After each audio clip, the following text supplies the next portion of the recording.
Hi అండి, welcome to Shailaja foods. ఇవాళ చుక్కకూర పచ్చడి ఎలా చేద్దామో చూద్దాం.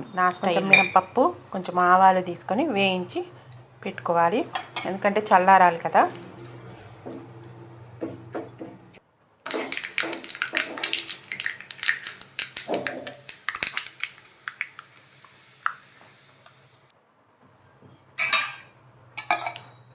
వేగాక తీసి పక్కన పెట్టుకోవాలి.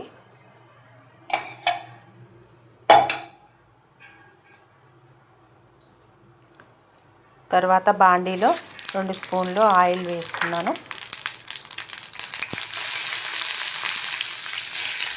మీరు ఏ పచ్చళ్ళు చేస్తారో కామెంట్ చేయండి.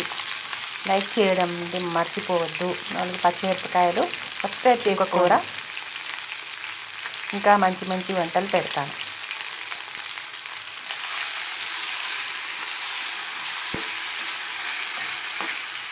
కొంచెం వేయించాక మూత పెట్టుకోవాలి.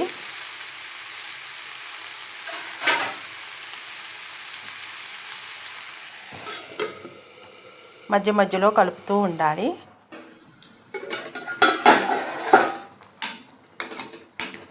ఆల్రెడీ వేగిపోయాయి.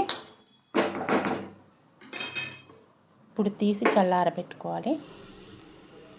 తర్వాత తిరగమాత గింజలు వేయించుకున్నాక దాంట్లో పచ్చిమిరపకాయలు, మెంతిపిండి,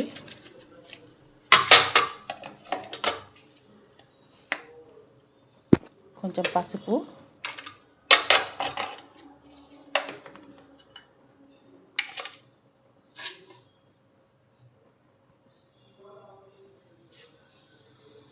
ఉప్పు,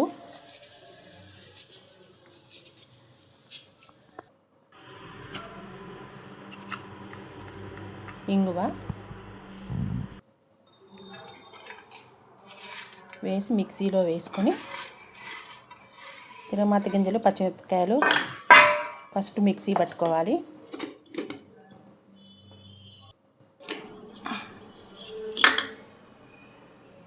తర్వాత ఈ చుక్కకూర దాంట్లో వేసుకొని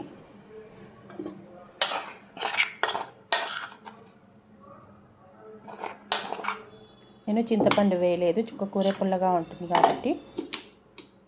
కావలసిన వాళ్ళు చింతపండు వేసుకోండి. ఇప్పుడు క్షణాల్లో చుక్కకూర పచ్చడి రెడీ అయిపోయింది. ఎలా ఉందో కామెంట్ చేయండి. లైక్ చేయడం మాత్రం మర్చిపోవద్దు. సబ్స్క్రైబ్ చేసుకోండి.